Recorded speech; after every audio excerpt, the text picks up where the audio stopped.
Once people understand that money is not something mysterious, but that money is something that we each create when we give of ourselves in some way, either in goods or services, and it should represent nothing more than that exchange of goods and services.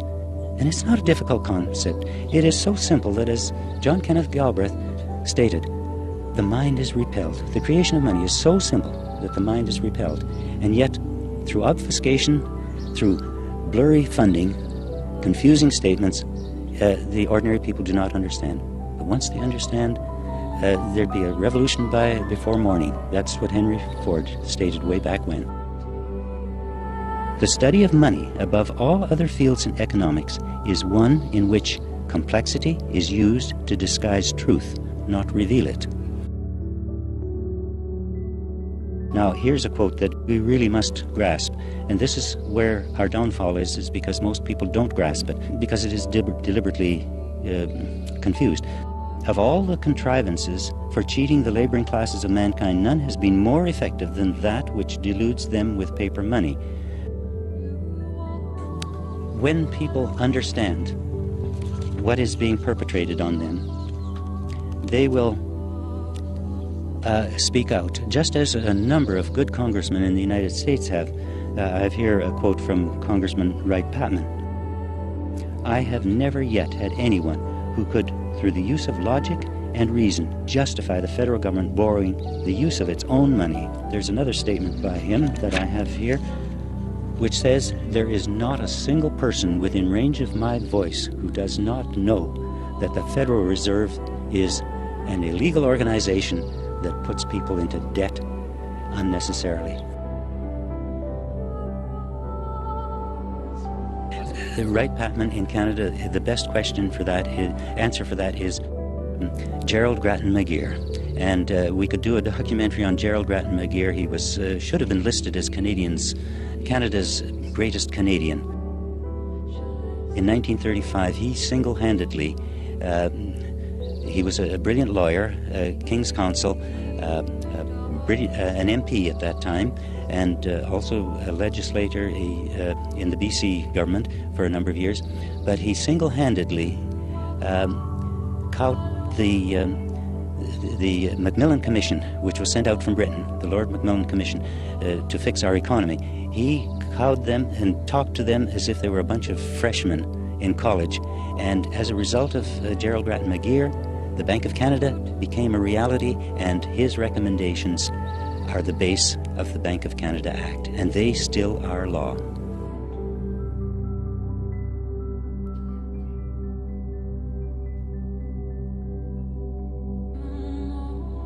That is right. That is what they're for. That is the banking business, just in the same way that a steel plant makes steel. The manufacturing process consists of making a pen and ink or typewriter entry on a card in a book. That's all. Each and every time a bank makes a loan or purchases security, new bank credit is created, new deposits, brand new money. Broadly speaking, all new money comes out of a bank in the form of loans. As loans are debt, then under the present system, all money is debt. When $1 million worth of bonds is presented to the bank, $1 million of new money or the equivalent is created? Yes. Is it a fact that $1 million of new money is created? That's right. Now, the same thing holds true when a municipality or a province goes to the bank. Or an individual borrower. When a private person goes to the bank. Yes. When I borrow $100 from the bank as a private citizen, the bank makes a bookkeeping entry, and there is a $100 increase in the deposits of that bank, in the total deposits of that bank. Yes.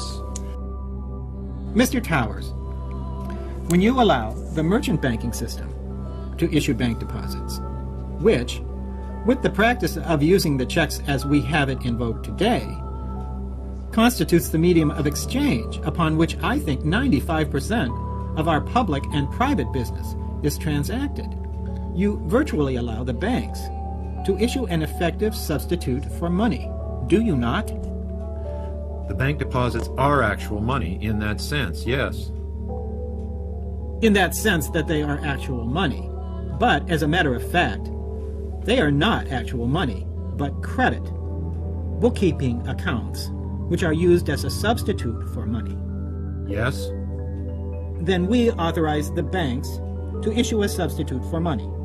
Yes, I think that's a very fair statement of banking. 12% of the money in use in Canada is issued by the government through the Mint and the Bank of Canada, and 88% is issued by the merchant banks of Canada on the reserves issued by the Bank of Canada. Yes. If the issue of currency and money is a high prerogative of government, then that high prerogative has been transferred to the extent of 88% from the government to the merchant banking system. Yes? Will you tell me why a government with power to create money should give that power away to a private monopoly and then borrow that which Parliament can create itself back at interest to the point of national bankruptcy?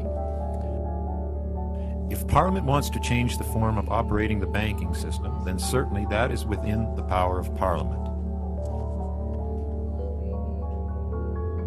Gerald Grattan McGeer questioned the Commission for over 3.5 hours.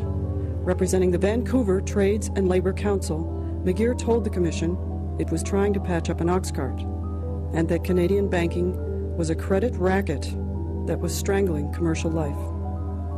The Macmillan Commission, which was sent out from Britain, the Lord Macmillan Commission, to fix our economy, he cowed them and talked to them as if they were a bunch of freshmen in college.